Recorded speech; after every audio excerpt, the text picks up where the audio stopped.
the last thing we're going to have to chop up is some olives. And this is just under a cup. As you'll see, it doesn't quite come to the top. I use that amount because that's what I had left over from one of my parties. With these olives, I don't use the jarred stuff, I use the good stuff. So I'll go to the olive bar at my grocery or to the salad bar and get the fresh olives. If they don't have those, I would go to a jarred, but I wouldn't want to do any of the really small ones. I want to do the big firm ones. So we're going to chop those up.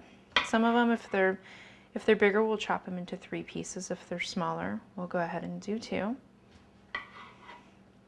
But what we want to do is make sure that we're getting olives in every bite of the stuffing.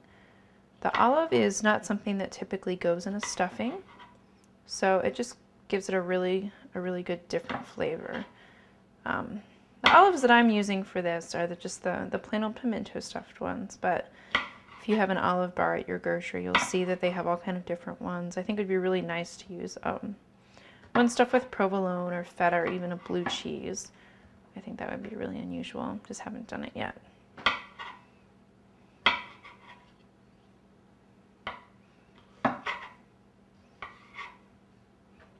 If you get any pimentos, just chop those up and throw them in there. Obviously they're going to fall out. They're not going to stay in there, but I like the flavor of the pimento in there too.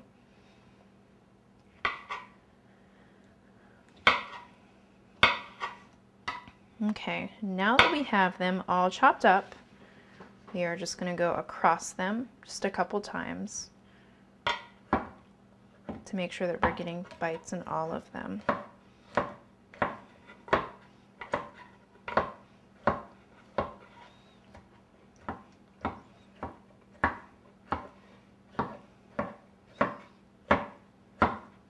Okay, most of the olives are just about quartered.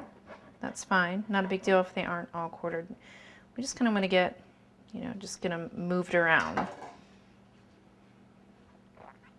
And now we'll go ahead and move on to sauteing the vegetables and the olives.